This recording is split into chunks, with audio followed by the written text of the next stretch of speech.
wonder what I should review today. Oh.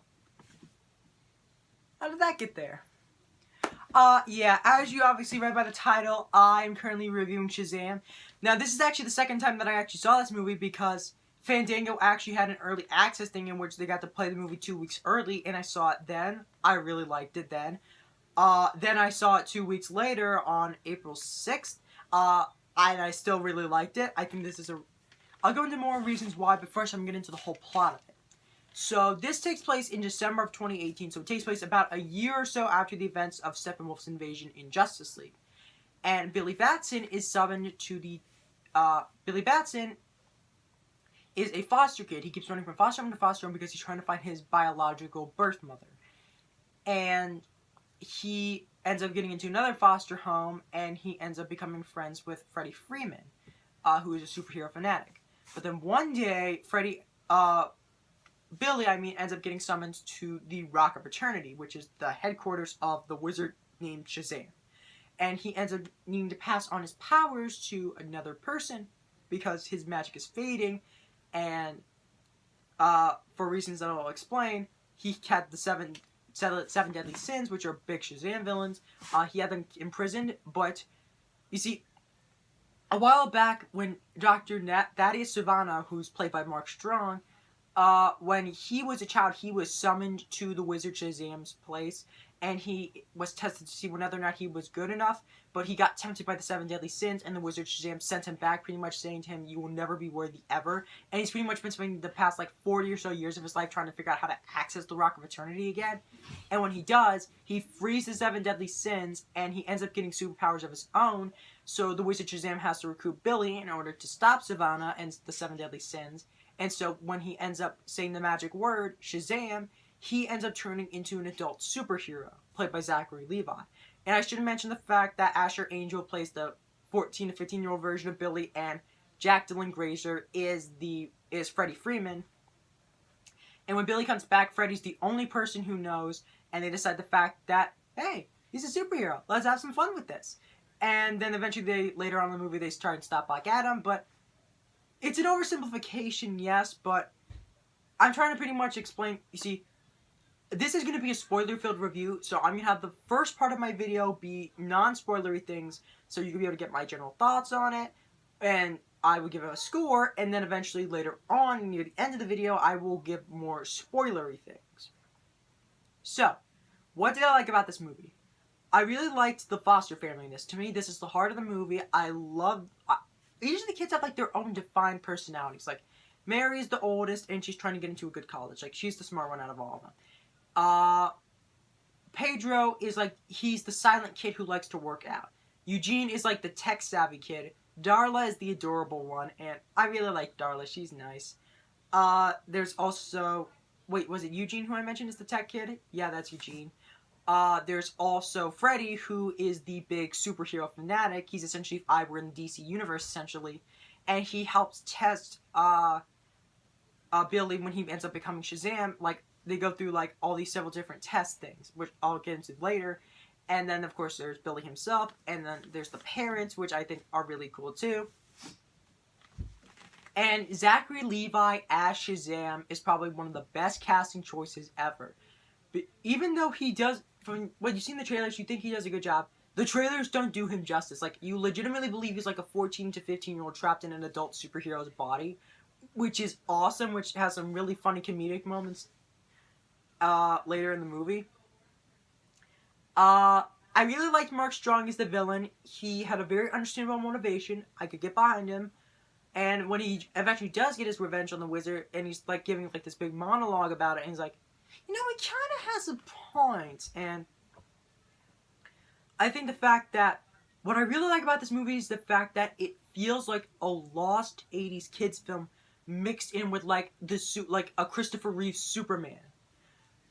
And what I mean by that is the fact that it has sort of that Goonies element to it, in which it's all about, this foster family, and it's all about, and of course it's like the movie Big, in which is about a kid who turns into an adult.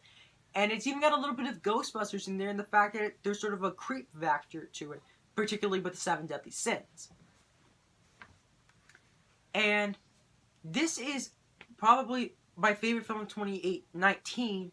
That might change in the upcoming weeks. Avengers Endgame. But for the moment right now, this is my favorite film of 2019. This is just a really solid superhero movie. I thought it's probably one of my favorite it's in my top 10 favorite superhero movies. Did I have problems? I felt like the first 25 to 30 minutes were a bit slow, and I felt like it was okay, but it could have been done a lot better. And the ending, it does go on a little bit long, but I do kind of like the third act. But the Seven Deadly Sins, I thought, when they're trapped statues, the designs are great. But when they are released, they're just statue color, which I wish you could be able to tell them apart more easily, because like the action figures ended up showing them and they were all different colored. Why didn't you just do that? Like, that makes more sense. But anyways, if this is the future of the DC Extended Universe, then we're in good hands. Like, really looking forward to Wonder Woman 1984, really looking forward to Matt Reeves' Batman, really looking forward to the James Gunn Suicide Squad movie, and really looking forward to Joker. Even though it's not technically set in the DC Extended Universe, it's still a DC film, and it's like based on characters and locations of the same name, so it counts. So I'm really looking forward to that too. So overall, I would give Shazam a 9 out of 10. Now the spoilery stuff. Now, there's actually an element that they bring over from the New 52 origin story of Shazam, which is the thing that I have here. And that is, near the end, Billy ends up passing on his abilities to his family, and they all get superpowers. And they eventually try and see if they can be able to team up and stop the Seven Deadly Sins. And they each all have, one of the abilities that Billy has. Like, Darla has super speed, Freddy can be able to fly, Pedro's super strong, Eugene can be able to fire lightning. Wait a minute. I can't even think of the thing for, Mary. Either she has the wisdom of Solomon or the endurance of Achilles, I think it is. Or, I think that might be what it is, but I can't remember. And they each have, every one of the foster kids, they each have, a moment to shine. In which, you see, Darla, she's running around trying to save people. You see Pedro, who's trying to hold up, the Ferris wheel. Mary pretty much almost gets, nothing in this. The closest that you get to is, seeing a scene where she flips over one of the Seven Deadly Sins, and it's okay, but... In fact, there was actually an entire, storyline with her in which she was contemplating whether or not to leave for college in California or stay here in Philadelphia. Which, by the way, love that set in Philadelphia. I'm a big Rocky fan, so when they show them, sitting at the Rocky steps after, he stops, a bank robber, two bank robbers, and they test out, whether or not he's bulletproof or not, and they go get beer, which is also great. I love that, and I also love when you're the second act in which he's playing Eye of the Tiger, but instead of singing, it's hands, lightning with my hands, lightning with my hands, and lightning is, shooting out of his hands. It's great. I love it. But Mary almost gets, no resolution to that. It's, there's, one scene in which, Shazam ends up saving her, Billy ends up saving her from the, getting hit, and they talk about it for a little bit. And my guess is the fact that that's supposed to also show the fact that Mary's starting to learn that, and all the kids eventually learn that Billy is, in fact, the superhero. Which I do like the fact that they never really do give, the running gag in which Billy doesn't actually have a superhero name yet. And when Freddy and him and Billy are making all those YouTube videos, they give him, different superhero names, the Red Cyclone, Sir Zapsalot, Power Boy, Thundercrack. And probably my favorite one is Zapped in America. I actually thought that one was pretty good and hilarious. But, yeah, I really did like that. But I do kind of feel that they probably should have actually given him a name by the end of the movie. That's just my own personal opinion, though, but they might save it for the sequel. But there's also a moment near the end in which we actually get to see a cameo from another DC Comics character. Superman makes a cameo in the movie, but we don't see his face. And the reason being is that they were originally going to have Henry Cavill show up to be Superman, but due to scheduling conflicts, they couldn't get him, so that's why you don't see his face. And when it gets, the end credit sequence, or, you get to see, the animated, sequence in which you get to see, little sketch versions of, all the characters, and it's, you see them interacting with, all, the Justice League. I thought that was awesome. In fact, it sort of stuck out to me as sort of, the highlight of the movie, more so than the movie itself, because it was just so well done. And there's also the mid-credit scene in which they, Like I said before, it takes a lot from the New 52 comic. And one of the things they end up including is that Dr. Savannah is going to team up with Mr. Mind. Now, there's a lot of Easter eggs for Shazam fans. Like, there's the symbolism between Billy and the Tiger, which was something that he wanted to get when his mother was with him at the fair when he ended up getting lost.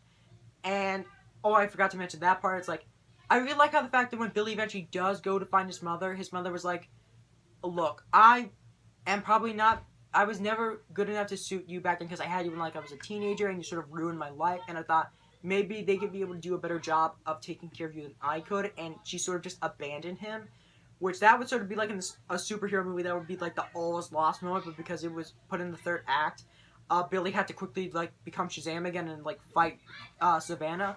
Really wish we could have gotten like a slight time in which we get to see like Billy contemplating all that. It's like, wow, my mom just sort of abandoned me, but whatever.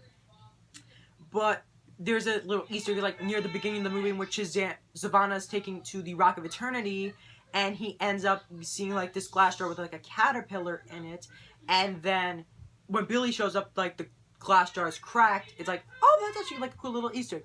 But it's like when we get to the mid-credit scenes, like you see Savannah's like in a prison cell, and it's like scribbling like the symbols all over the walls, and it's like, wow, that's actually a very interesting shot.